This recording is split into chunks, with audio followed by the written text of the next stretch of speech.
My name is Elena Vance, and I'm 32 years old. 5 weeks ago, my parents quietly sold my grandmother's beloved antique piano, the very heart of my future, inheritance, and used the entire $115,000 profit to buy my younger sister a gleaming brand new Mercedes GLS. They assumed Grandma Beatrice was too far gone in hospice to ever uncover their betrayal. They assumed I was too soft, too conditioned to their silence, to ever speak up. They were catastrophically wrong. When I finally confessed what they'd done, Grandma didn't cry. She didn't rage. She simply reached for her phone with a trembling hand, dialed one specific number, and uttered 7 words, that would absolutely destroy everything my parents thought belonged to them.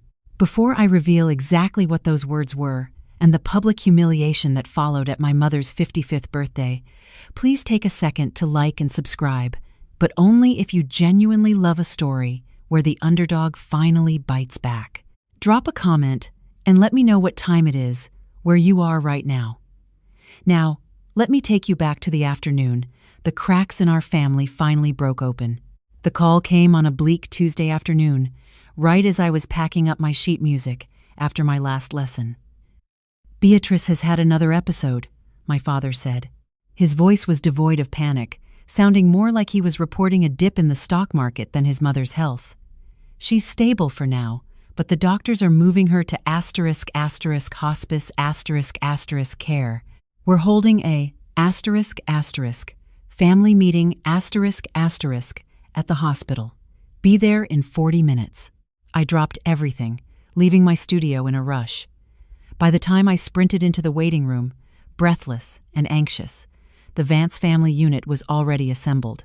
My parents, Robert and Sylvia, stood apart from the other grieving families, creating an invisible barrier of wealth and indifference. My father stood with his arms crossed, checking his watch with impatient precision. My mother clutched her imported leather handbag like a shield. And Chloe, my younger sister the eternal golden child, was slumped in a chair, scrolling through her phone with a bored expression, barely acknowledging my arrival. "Good, you made it," my father said, skipping any greeting or comfort. "We need to delegate responsibilities immediately." There was no, "Are you okay, Elena?" or "This is a difficult time." Just cold, hard logistics. "Someone needs to be with Mother daily to monitor the situation," he continued, his tone clipped. "Sylvia and I are in the middle of the quarterly audit. We cannot be distracted. Chloe is in a delicate phase with Julian Prescott. Julian was the son of my father's most critical investor, and Chloe's relationship with him was treated less like a romance and more like a merger acquisition. So, Elena," my father turned to me, his eyes scanning me with a mix of dismissal and expectation. "You will handle the daily visits. Your schedule is flexible." He waved a hand vaguely. "Being a music teacher doesn't exactly require overtime or high-stakes pressure, does it?" I felt a sharp sting in my chest. I wanted to tell him that I managed 40 students, that I organized community recitals, that my work brought beauty into people's lives.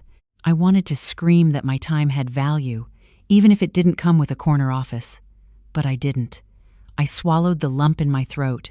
"Of course," I said quietly, my voice steady. "I want to be with her anyway. I don't view it as a chore." "Excellent." My father was already turning back to his phone. "Keep us posted on any decline." As I walked toward the elevators to go up to Grandma's floor, I heard my mother's voice drift down the sterile hallway, intended only for Chloe's ears but sharp enough to cut glass. Well, at least she's finally useful for something. I kept walking. I didn't flinch. Not because it didn't hurt, but because after 32 years, that specific dull ache of being the useful but unloved daughter had become my normal.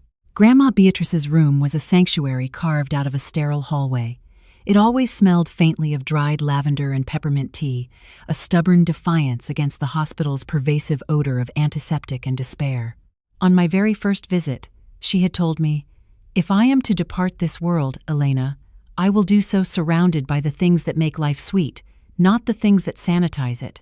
She was 82, her body failing under the crushing weight of congestive heart failure, but her mind remained as sharp as a conductor's baton. The doctors gave her weeks, perhaps a month. She simply winked and said she'd take as long as the music lasted. I visited every single day after my lessons, just as I had promised. We didn't talk about the grim prognosis or the logistics of her hospice care. We talked about the things that actually mattered. We discussed the intricate bridge of a Debussy arabesque, or the way my youngest student, a shy boy named Leo, had finally found the courage to play with both hands. One rainy evening, the air in the room felt heavier than usual, charged with an unspoken urgency. Grandma reached out for my hand. Her skin was papery, translucent like old parchment, but her grip possessed a surprising, fierce strength. "Elena, I need you to hear me clearly," she rasped, her voice rough but commanding. "I'm here, Grandma. Anything." "The Steinway she said, the word hanging in the air like a struck chord. "My mother's 1,901 grand, the one you learned to walk around before you could even reach the keys." I knew it better than I knew my own face. That piano had been my refuge, the soundtrack of my solitary childhood, and the only place in the Vance household where I felt I wasn't taking up too much space. "I know it, Grandma. It is yours," she stated, her eyes locking onto mine with an intensity that frightened me. "I have made this explicitly clear to Robert and Sylvia. I told them last Thanksgiving, in front of the entire dinner party. That antique piano belongs to you." The memory washed over me like cold water. I remembered my father's jaw tightening until a muscle leaped in his cheek. I remembered my mother exchanging a conspiratorial glance with Chloe. I remembered my sister rolling her eyes and muttering about dusty old furniture taking up valuable floor space. "Grandma, you don't have to worry about possessions right now," I soothed, trying to ease her agitation. "I want to," she insisted, squeezing my fingers until my knuckles turned white. "You are the only one who understands its soul. Promise me you will protect it. Promise me you will play it when I am gone." "I promise," I whispered, tears pricking my eyes. "I'll take care of it."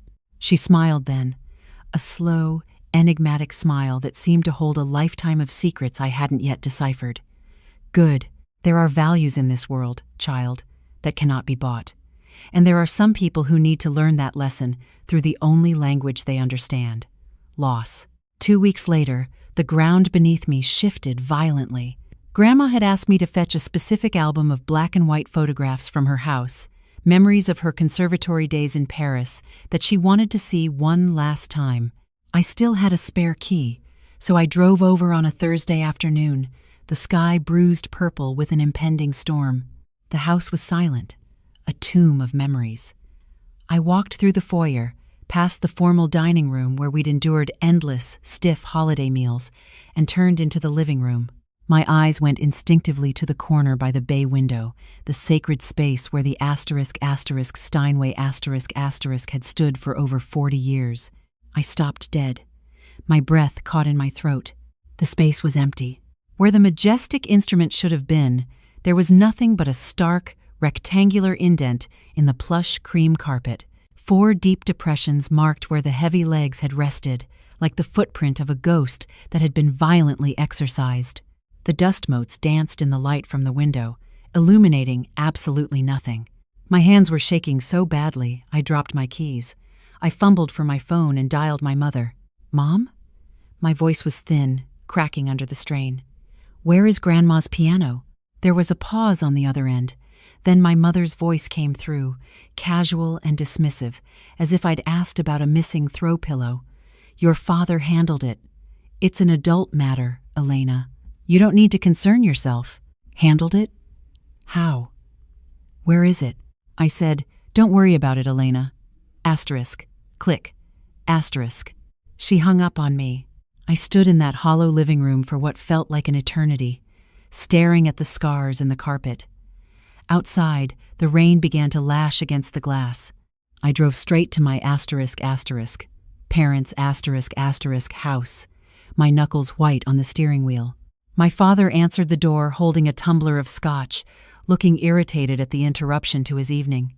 "The piano," I demanded, stepping past him into the foyer. "What did you do?" He didn't even blink. "Sold it. A collector in New York. We got $115,000 for it, an exceptional price, considering the market." The world tilted on its axis. "You sold it?" Grandma said it was mine, explicitly. "Grandma is dying, Elena." He took a slow sip of his drink, his eyes cold. "She doesn't need a piano. And frankly, neither do you." Behind him, the front door opened. Chloe breezed in, shaking rain from her umbrella, an ecstatic grin plastered on her face. She dangled a set of shiny keys in the air. "New keys for the new ride. It drives like a dream, Daddy."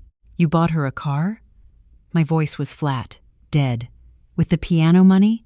My father shrugged, as if I'd asked about the weather.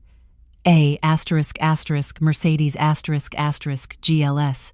Chloe needs to make the right impression on the Prescotts. Julian's family is very particular about status symbols. "That was my inheritance I whispered. "And what would you do with a 9-foot concert grand?" My mother appeared from the kitchen, wiping her hands on a towel. "You live in a 2-bedroom apartment, Elena. You teach children to play Twinkle, Twinkle, Little Star. You don't perform." Chloe needed that investment for her future. Chloe sauntered past me, swinging the Mercedes keys like a weapon. "Don't be jealous, Elena. It's ugly. Maybe if you'd picked a real career, you could afford nice things too." I looked at them, my family, the people who were supposed to love me. "Does Grandma know?" I asked. "Does she know you sold her piano?" My mother's face hardened into stone. "She is in hospice Elena. She is heavily medicated. She doesn't need to know anything that might upset her." She stepped closer, her voice dropping to a menacing whisper. "And if you tell her, if you cause her stress and her heart gives out, that will be on your head. Do you want to be responsible for killing your grandmother?" I walked out of that house without another word, but the silence I carried with me was deafening. I didn't sleep that night. My apartment, usually my sanctuary, felt suffocating. I sat on my second-hand velvet sofa, staring at a framed photo on my bookshelf. Grandma Beatrice at her peak, performing at Carnegie Hall, her hands a blur over the keys of that very same Steinway The piano they had sold, like it was nothing more than old lumber. My mother's threat echoed in the empty room. "If something happens, that will be on you." Was she right? If I told Grandma, would the shock be the final blow? Would I be the villain in her final chapter, bringing pain to her deathbed?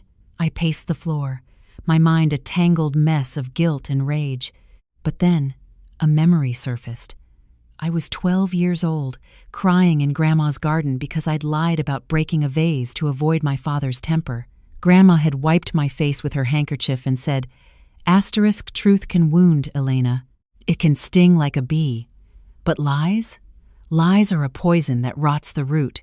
They wound deeper, and they never heal." I pulled my knees to my chest and forced myself to look at the last 32 years honestly. Every time I had stayed quiet to keep the peace. Every time I had accepted the scraps of affection my parents threw my way while Chloe feasted. Every time I had made myself smaller, quieter, less troublesome, so the Vance family image could remain polished. And where had it gotten me? Here, alone, invisible, watching them erase Grandma's wishes and steal my inheritance without a second thought. If I stayed silent now, I wasn't protecting Grandma. I was protecting them. I was becoming an accomplice to their theft. I was letting them believe that I didn't matter, that Grandma's legacy didn't matter. By 4 a.m., the decision had crystallized in my chest, hard and cold as a diamond. Grandma deserved the truth. She deserved to know that her son had stolen from her, lied to her, and assumed she was too weak to do anything about it. And maybe, just maybe, I deserved to stop apologizing for existing. I set my alarm for dawn. I would go to hospice before my first lesson. I would tell her everything. Even if her voice shook, even if she cried, I would give her the dignity of the truth. Grandma was awake when I arrived, propped up against a mountain of pillows, watching the pale morning light filter through the blinds. She looked frail, her skin almost translucent, but her eyes tracked me with that familiar, piercing intelligence. "You look like you've been fighting a war, Elena," she said softly. "I haven't slept," I admitted, pulling the chair close to her bed. I took her hand, feeling the delicate bones beneath the skin. "Grandma, I have to tell you something, and I'm terrified it's going to hurt you." She studied my face for a long moment, her expression unreadable. "Then tell me. I am old, not fragile." So I did. I told her about the empty space in her living room, the $115,000 sale to the New York collector, the gleaming silver Mercedes GLS parked in my parents' driveway, my father's callous dismissal, my mother's venomous threat. I poured it all out, bracing myself for her tears, for a gasp of shock, for the heart monitor to start beeping frantically. Instead, Grandma Beatrice let out a long, slow exhale. It wasn't a sigh of grief. It was the sigh of a chess player who had just seen their opponent make exactly the move they had anticipated. "Grandma?" I whispered, confused. She turned to look at me, and her eyes were dry. "I knew this might happen, sweetheart." "You knew?" "I know my son," she said, her voice steady and surprisingly strong. "I have watched Robert become this man for 50 years. I hoped he would change. I prayed he would see past his own greed, but I also prepared for the possibility that he wouldn't." My mind raced. Prepared how? She didn't answer directly. Instead, she pointed a trembling finger toward her bedside table. "Hand me my phone, please." I passed it to her. She unlocked it with surprising dexterity, for someone so ill, found a contact, and pressed call. She put it on speaker. It rang 3 times. Then, a man's voice, deep and gravelly like polished oak, filled the small room. "Beatrice, is everything all right?" "I am dying, Arthur," she said, "but my mind is clear, and it is time." A pause on the other end. Then, "I understand. When?" "Sunday. Sylvia's 55th birthday party. At my house. I'll need the documents. I'll have them ready. Rest, Beatrice." "Thank you, old friend." She ended the call and looked at me, a small grim smile playing on her lips. Those were the **, 7 words, **, but my mind is clear, and it is time. Simple, devastating, final. "Grandma!" I stared at her. "Who is Arthur?" "Arthur Sterling," she said, setting the phone down. "He has been my personal attorney for 40 years. He handled your grandfather's estate, and he handles mine. Robert thinks he uses the family firm, but Robert assumes a great many things. You have your own lawyer?" "I have many things your father doesn't know about, Elena." Her eyes twinkled, a spark of the formidable woman she had once been. "Robert believes he controls the narrative. He believes that because I am old and sick, I am powerless. That is his fatal flaw." I felt like the floor had dropped out from under me again. But this time, I wasn't falling. I was being lifted. "What's happening on Sunday? At Mom's party?" "Justice," Grandma said, squeezing my hand. "Delayed, perhaps, but absolute. I don't need you to understand the mechanics yet. I just need you to do one thing for me. Anything. Go to that party. Dress like you own the place. And bring your patience," she chuckled softly, a dry sound. "The kind of patience I taught you when you were struggling with that Rachmaninoff prelude. Can you do that?" "I can," I promised. "Good. Because your parents need to learn that actions have consequences. And I have spent 5 years ensuring that when the lesson finally arrives, it will be unforgettable." 2 days later, I found myself sitting in a high-rise office in downtown Philadelphia, staring across a mahogany desk at Arthur Sterling. He was nothing like the corporate sharks my father associated with. Arthur was in his late 70s, wearing a tweed suit that looked older than me, with silver hair swept back from a face etched with lines of wisdom and weary patience. His office smelled of pipe tobacco and old leather bindings. "Elena Vance," he said, extending a hand that felt like dry parchment but gripped like iron. "Your grandmother speaks of you constantly. It is a privilege to finally meet the musician of the family." "Mr. Sterling." "Arthur, please." He gestured to the leather chair opposite him. "Sit. Beatrice asked me to clarify the battlefield before you step onto it this Sunday." I sat, my hands twisting in my lap. "Battlefield? It's a birthday party." "It is an execution of justice disguised as a celebration," Arthur corrected gently. He pulled a thick file from his drawer and placed it on the desk. "Tell me, Elena, who owns the house your parents currently reside in?" "The estate on Willow Creek Lane?" "They do," I answered automatically. "Grandma gave it to them when Grandpa passed away 10 years ago." Arthur's expression didn't flicker. "Is that what they told you?" "It's what everyone knows. Everyone is incorrect." He opened the file and slid a document across the polished wood. "Your grandmother allowed Robert and Sylvia to live in that house rent-free. She allowed them to play the part of the wealthy heirs. But she never transferred the property deed not legally, not ever." I stared at the paper. The legal jargon was dense, but the names were clear. Owner, Beatrice Whitmore. There was no transfer record, no amendment. "They've been living in her house for a decade," I said slowly, the realization dawning on me like a sunrise. "Thinking it was theirs." "Precisely. But why? Why would Grandma let them believe a lie?" "Because she was watching, Elena." Arthur leaned forward, his eyes sharp behind his wire-rimmed glasses. "She was testing them. She hoped that given the security of a home, your father would build something honest. Instead, he used the illusion of ownership to leverage loans, to posture for his business partners, and to belittle you for your lack of assets." He reached into the file again and pulled out a smaller, sealed envelope. It was yellowed with age. "She wrote this 5 years ago. She asked me to give it to you when the time was right." My fingers trembled as I broke the wax seal.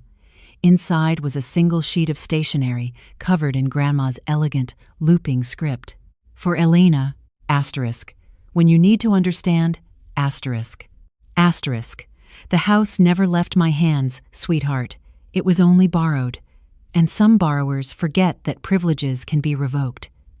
I wanted to trust my son, but trust must be verified. If you are reading this, he has failed the final test. Love, Grandma. I read it 3 times, feeling the phantom weight of her hand on my shoulder. Sunday's party was being held at Grandma's house, the very house my parents treated as their personal kingdom. The house where they had hosted galas, where they had sneered at my apartment, where they had sold the Steinway that sat in the living room as if it were their own furniture to liquidate. But it wasn't theirs. It never had been. My father had built his entire identity, his entire sense of superiority, on a foundation of sand. And he had absolutely no idea the tide was coming in. I tucked the letter back into my purse. "Sunday is going to be interesting." Arthur smiled, a dry, thin curving of his lips. "I believe catastrophic is the word for your father. For you, it will be clarifying." Sunday arrived wrapped in pale, deceptive sunshine. The air was crisp, the kind of weather that usually signaled fresh starts, but today it felt like the calm before a hurricane. Grandma's house, or rather, the house my parents were merely occupying, looked festive. A massive banner reading "Happy 55th, Sylvia." Was draped across the porch columns, fluttering in the breeze. Cars lined the long driveway, spilling out onto the street. BMWs, Lexuses, and of course, the gleaming new Mercedes GLS, parked prominently at the front like a trophy on a pedestal. I parked my modest sedan at the very end of the street and sat for a moment, gripping the steering wheel. I had chosen a sleek, emerald green dress, Grandma's favorite color, and wore the pearl earrings she had given me for my graduation. It felt less like an outfit and more like armor. Inside, the house was buzzing. There were about 40 guests, my father's business associates, neighbors from the country club, and a few distant relatives I barely recognized. Waiters circulated with trays of champagne. My eyes went immediately to the living room, to the corner. The empty space where the piano had been was now occupied by a gaudy, oversized ceramic cheetah statue and a large potted fern. It looked ridiculous, a desperate, tacky attempt to fill a void that was spiritual as much as it was physical. My mother was holding court near the fireplace, wearing a red silk dress that cost more than my car. She was laughing, her head thrown back, accepting compliments as if she were royalty. My father stood beside her, looking smug and secure in his domain. And in the far corner, almost blending into the shadows of the library alcove, sat Arthur Sterling. He had a glass of water in his hand and a leather briefcase at his feet. He caught my eye and gave a nearly imperceptible nod. I took a breath and stepped into the fray. "Elena, you actually made it." Chloe appeared at my elbow, holding a glass of Prosecco. She looked radiant and expensive, her arm looped through Julian Prescott's. "I thought you'd be too busy. Grieving, or whatever it is you do." "It's Mom's birthday," I said, keeping my voice neutral. "I wouldn't miss it." "Well, try not to bring the mood down," she whispered, leaning in. "Julian's father is here. This is a big day for Daddy." "I'm sure it is." Just then, my father clinked a spoon against his champagne flute. "Everyone, if I could have your attention." The room quieted. My father beamed, stepping into the center of the room, right next to the ceramic cheetah. "Today we celebrate 55 incredible years of Sylvia Vance," he announced. "But we also want to share some wonderful news.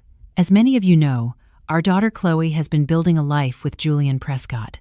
He gestured to Julian's father, Marcus Prescott, a stern-looking man in a gray suit who nodded politely. "To celebrate Chloe's bright future, and thanks to the incredible generosity of Grandma Beatrice, we have a special surprise." He gestured dramatically toward the window.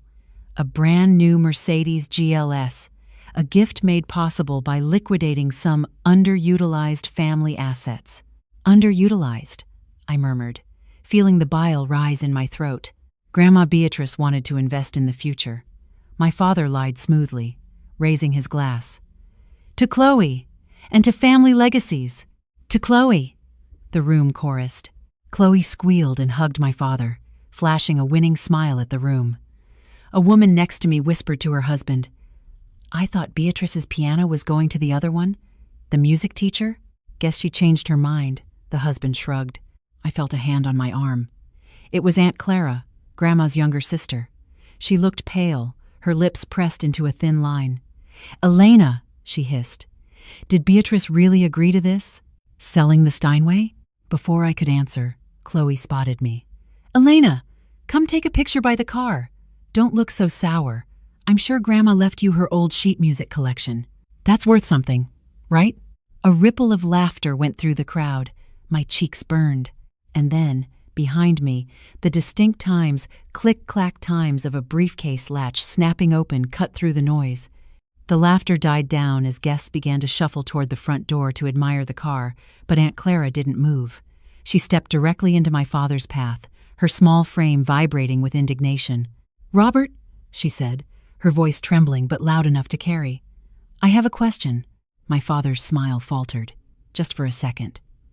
"Not now, Clara. We're moving outside for photos. Did you ask Beatrice before you sold that piano?" The question hung in the air like smoke. Nearby conversations stuttered and stopped. Julian Prescott looked from Clara to my father, his brow furrowing. "Mother is in hospice ***, my father said, his tone dropping to that condescending register he reserved for emotional women. "She is not in a condition to manage complex financial decisions. We did what was best for the family estate." I spoke with her care team. That is a lie, Clara snapped. I visited her yesterday. She is lucid, she is sharp, and she told me you never said a word to her. Clara, you are making a scene, my mother hissed, stepping forward and gripping my father's arm. This is my birthday. Have some respect. Respect? Clara laughed, a harsh, humorless sound. You sold her most precious possession behind her back to buy a status symbol. If anyone is lacking respect, Sylvia, it is you. The room was deathly silent now. 35 pairs of eyes darted between my aunt and my parents. My father's face was turning a dangerous shade of red. This is a private family matter. It does not need to be discussed in front of guests. Actually, a deep voice boomed from the back of the room. I believe public is exactly where it needs to be discussed. I turned. Arthur Sterling had risen from his chair. He walked toward the center of the room with the slow, inevitable momentum of a glacier. He held a manila folder in one hand. Good afternoon, he said, his voice projecting effortlessly without shouting. My name is Arthur Sterling. I am Beatrice Whitmore's attorney. My father froze. Mother has a lawyer? Since when? Since before you were born, Robert, Arthur said coolly. I also represented your father. You would know this if you had ever taken an interest in your parents' affairs beyond their bank accounts. A gasp rippled through the crowd. Someone whispered, oh my God, This is ridiculous, my mother sputtered, trying to regain control. Beatrice is dying. She's confused. Whatever papers you have. Arthur raised a hand, silencing her instantly. I visited Beatrice this morning. Her physician has certified her fully competent. She dictated specific instructions for today's gathering. He opened the folder. I understand there is some confusion regarding property ownership. Let me clarify. He held up a document with a blue seal. This is the property deed to the house we are currently standing in. I watched the color drain from my father's face.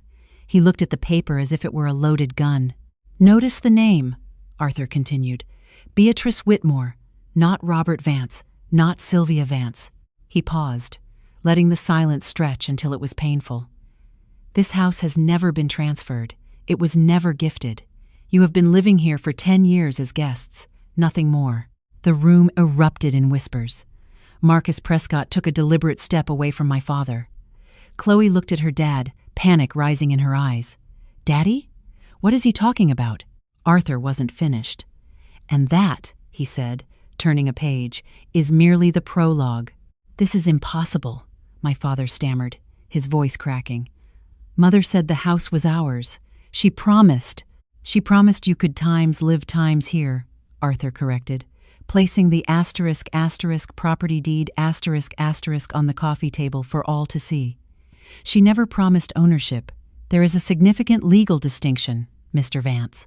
I watched the realization spread through the room like a contagion. The neighbors exchanged knowing glances suddenly. The Vances' lavish lifestyle made sense. It was subsidized. For 10 years, Arthur continued, his voice relentless, you have enjoyed this estate without paying rent, property taxes, or major maintenance costs, all covered by Beatrice's accounts. You have treated it as your own. You have even made unauthorized modifications. He glanced pointedly at the modern, recessed lighting my mother had installed, which had required cutting into the original Victorian plasterwork. Legally, you are tenants at will, Arthur stated, and the property owner has the right to terminate that arrangement at any time. You can't be serious, my mother shrieked. We've lived here for a decade. We've invested in this house. The kitchen renovation cost $50,000. Invested without authorization, Arthur countered. Any improvements made to the property without written consent become the property of the owner, Beatrice Whitmore. You have essentially donated a kitchen to your landlord. Chloe grabbed Julian's arm, her nails digging into his suit jacket. This is insane. Tell them, Daddy. Tell them this is a mistake. But my father couldn't speak. He was staring at Marcus Prescott, who was now looking at him not as a partner, but as a liability. I should also mention, Arthur added, almost casually, that representing assets you do not own to secure business loans or partnerships constitutes fraud. If you listed this property as collateral, he let the sentence hang. I saw Marcus Prescott's eyes narrow. He pulled out his phone and began typing furiously. The merger my father had been bragging about for months was vaporizing in real time. Now, Arthur said, pulling out a second document. We come to the matter of the trust. What trust? My father whispered. 5 years ago, Beatrice Whitmore established a separate trust, independent of the will you have seen. This trust was created specifically to protect her most vulnerable assets in the event of— Arthur paused, choosing his words with lethal precision. Familial ***, misappropriation ***. Misappropriation? My mother sputtered. We are her family. We have taken care of her. Family members can still commit theft, Mrs. Vance, Arthur said coldly, as the recent sale of the Steinway demonstrates. He withdrew a thick document, the pages crisp and white. Per the terms of this trust, the following assets are irrevocably assigned to a single *** beneficiary, ***, the property at 14 Willow Creek Lane, Beatrice's investment accounts, and all items of sentimental value, including the 1,901 Steinway piano. He looked up, and his gaze settled directly on me. The sole *** beneficiary *** is Elena Vance. The room went completely silent. You could hear the hum of the refrigerator from the kitchen. Then, Chloe screamed. What? That's not fair. That's fraud. This is manipulation, my father shouted, finding his voice. He pointed a shaking finger at me. She poisoned Mother's mind. She's always been jealous. Robert. Arthur's voice turned to ice. I would advise you to choose your next words very carefully. Everything said here today has been witnessed by over 30 people, including several members of the local bar association. Aunt Clara moved to stand beside me, her shoulder pressing against mine in solidarity. Beatrice knew exactly what she was doing, Arthur continued. She spent 5 years watching, waiting, hoping her son would prove her fears wrong. Instead, you sold her most treasured possession to buy a luxury car for a granddaughter who hasn't visited her in 6 months. He paused. Actions have ***, consequences ***, Mr. Vance. This is yours. My mother was sobbing now, mascara running down her cheeks in black rivers. Chloe looked like she was going to be sick. Arthur let the chaos settle for a moment before delivering the final blow. Regarding the piano sale, he said, pulling out another document.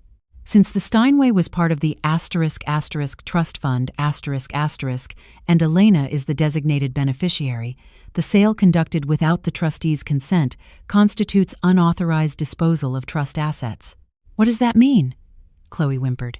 It means the ***, $115,000, must be returned to the trust within 30 days.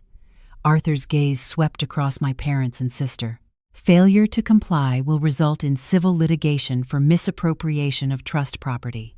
Given the clear paper trail, I assure you the outcome would be financially ruinous. My father laughed, a hollow, desperate sound. We don't have $115,000 sitting in liquid cash. The money went to the car. Then I suggest you find a way to liquidate that asset. Arthur nodded toward the window where the *** Mercedes ** was still gleaming in the driveway, oblivious to the storm it had caused. The dealer might accept a return, though you will likely take a significant loss on the depreciation. My car? Chloe shrieked. You're taking my car? I am not taking anything, Miss Vance, Arthur said calmly. I am simply explaining the legal price of your family's greed. I watched Chloe turn to Julian for support, but he had already stepped away from her. His father, Marcus, was whispering something in his ear, and neither of them looked sympathetic. Additionally, Arthur added, Beatrice has asked me to inform you that your living arrangement in this house will be formally restructured. You may continue to reside here temporarily, but a proper lease agreement will be required. A lease? My mother's voice was barely audible. In our own home? In the house, Arthur corrected gently. that you never owned." The room had gone deathly quiet again. Every eye was on me. My father turned slowly, his face twisted with betrayal and fury. "You did this," he spat. "You ungrateful. You knew about this." "I found out 2 days ago," I said, my voice steady. "Liar," my mother screamed. "You've always been jealous of Chloe, of our success. This is your revenge." Revenge? I felt something cold and hard crystallize inside me. I stepped forward, looking directly at my mother. I didn't sell Grandma's piano. I didn't spend the money on a car for myself. I didn't lie to everyone about what happened. I looked at the guests, at the shocked faces of the neighbors. I'm not the one who called her useful only when she could be ordered around. And I'm not the one who threatened to kill her with the truth. Gasps rippled through the crowd. "I spent 32 years being invisible in this family," I said, my voice ringing clear. "I accepted it because I thought that's what love required. Shrinking yourself to make others comfortable." I looked at my father, at my mother, at Chloe still crying over her doomed Mercedes. But Grandma taught me something different. She taught me that loving yourself means standing up for what's right, even when it costs you everything. The silence that followed my speech was absolute.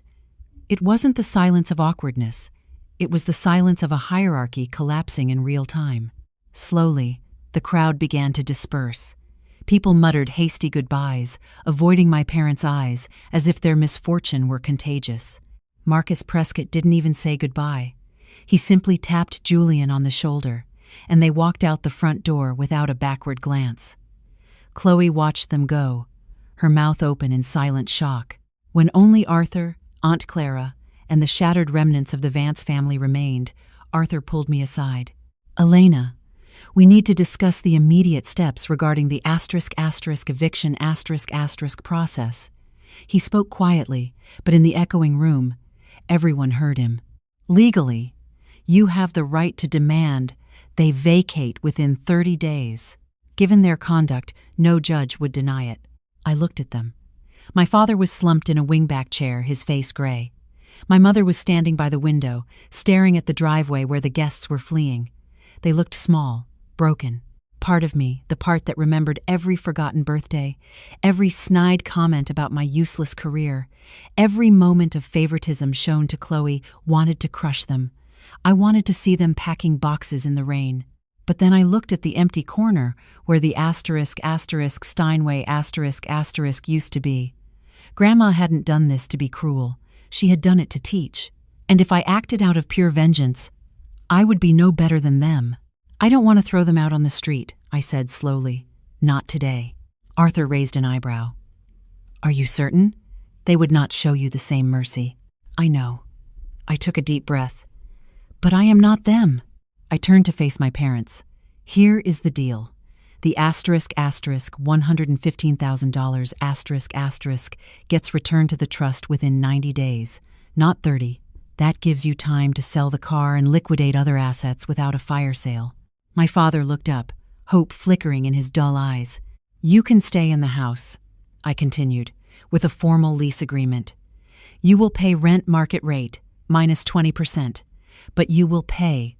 And after?" my mother asked, her voice trembling. "After Beatrice, after Grandma passes," I said, my voice catching on the words. "You will have 12 months, 1 year to find a new place to live. Then, I am selling the house or moving in, but you will leave." "That is remarkably generous," Arthur murmured. "It's not generosity," I said, meeting my father's gaze. "It's a severance package.